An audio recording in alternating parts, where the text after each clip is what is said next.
Good morning, everybody. Thank you for singing. That was a great song. I never heard it before. I'm sure everybody's happy that most of the snow's gone and the roads are safe to travel again. And today's sermon is about resilience. Resilience is the ability to persevere through trials, to stand firm in faith, and to trust God even in the toughest seasons of life. The Bible is filled with examples of individuals who faced adversity but remained steadfast. Abraham would be one. Through their stories, we learn how to develop resilience in our walk with God. The scripture comes from the book of James.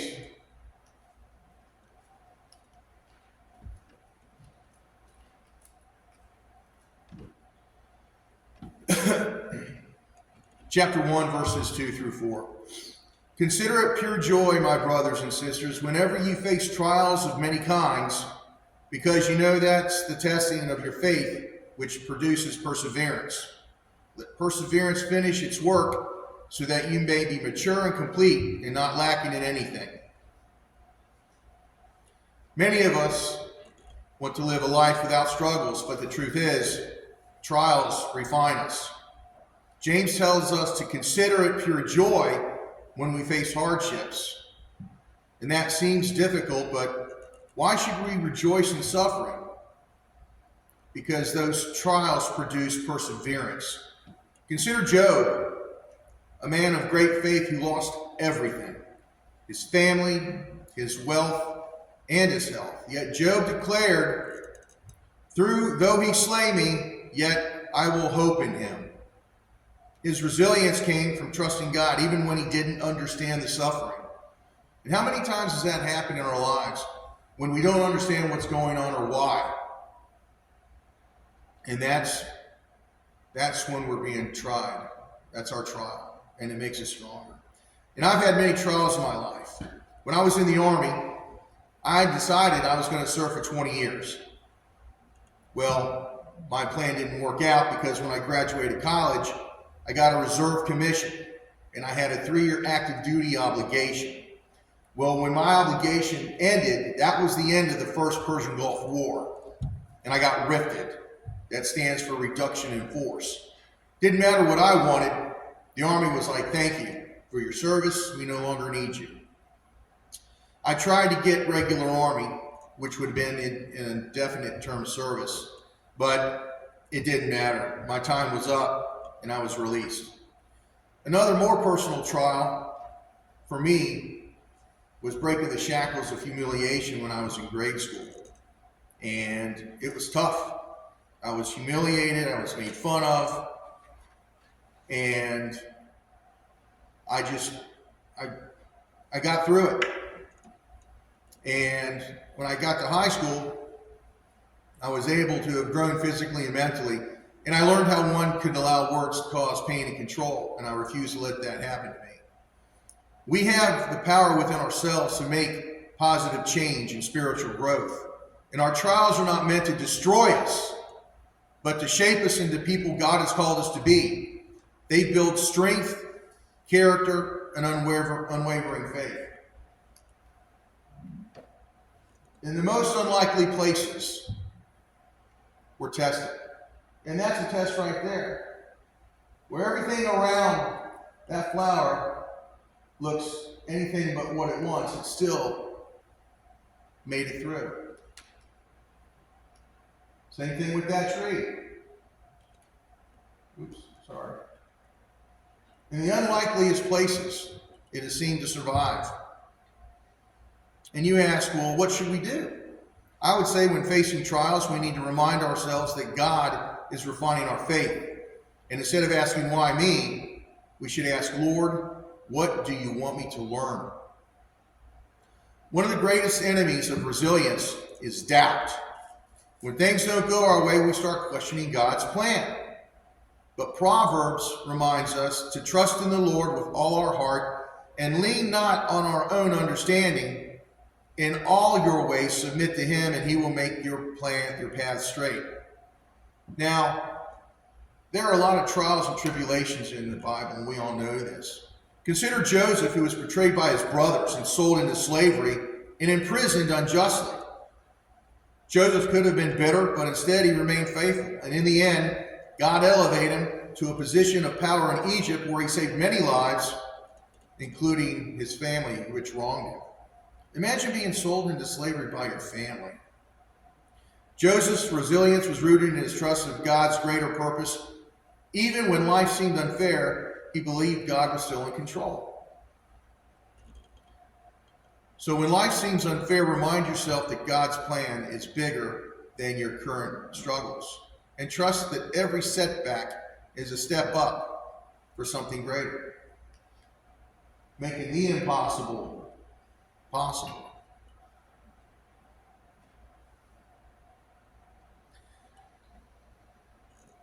That sounds like faith. But yet, what is the difference between being resilient and having faith?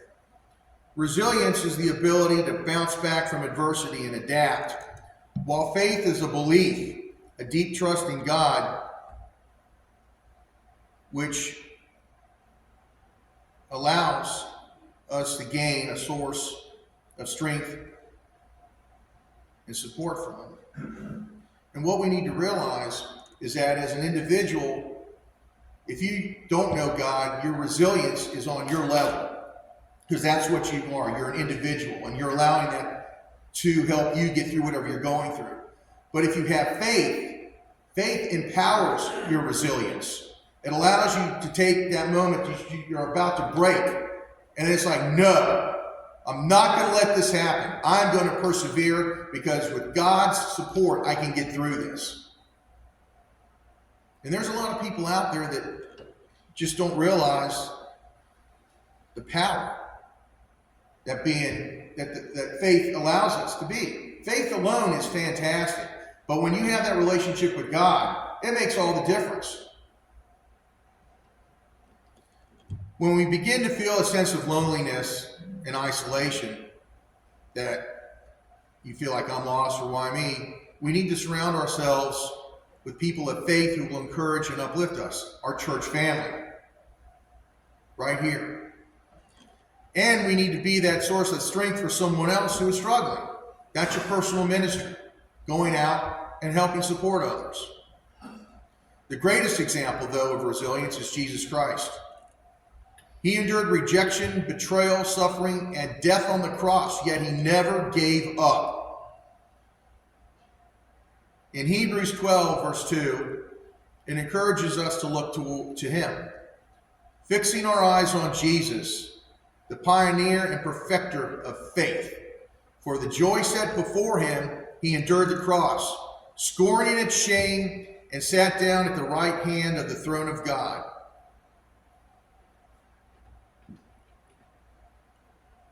And because Jesus conquered sin and death, we too can overcome every challenge life throws at us. I can do it. I can make it happen.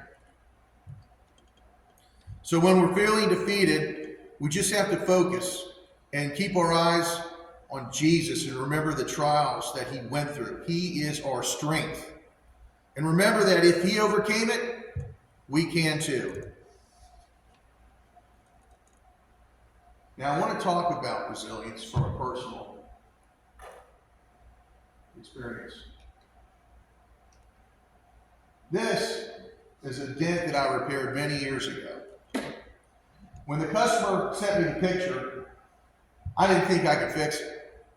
I didn't think I had the skill set. And he convinced me to come out and do it, do the best I could, because he didn't want to paint it. That's a very difficult dent to repair. So I spent about 5 hours working that metal. And if you look at the picture on the left of repair, if you look closely, you can see that there's some wrinkles and a little bit of wave where the dent was. And I surprised myself. I actually surprised myself at how well it came out. And I said, I'm going to do this. I'm going to see if I can fix this. I'm not going to let it defeat me. And that was a taste of me being resilient. And I was grateful. When I got to that part, I felt ecstatic. I said, I got through this. I made that happen. And the client, he was more than happy. He said, that looks better than I thought it would. I said, I guess I didn't know I had it in me.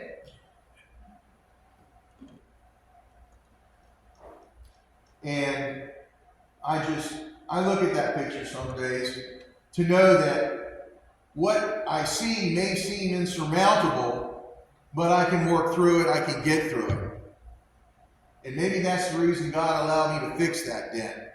So I could look at it and let it remind me that anything's possible if you just are willing to go through it. Walk the path. I'm talking about walking.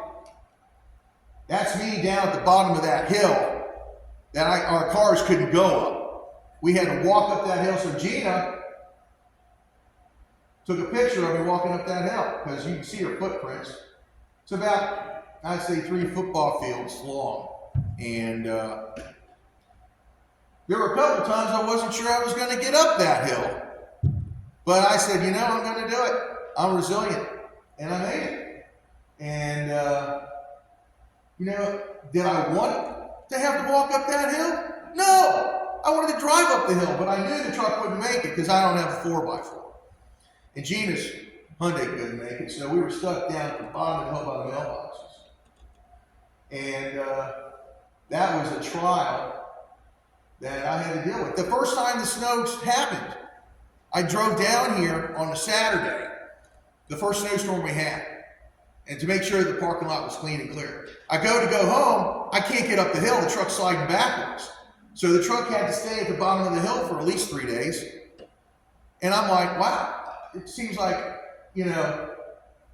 this weather is really causing me some frustration, as it does everybody. But I just thought that when it comes to being resilient, if I shared a couple of examples that I've had in my life, that maybe it should shine some light on the things that you all are doing.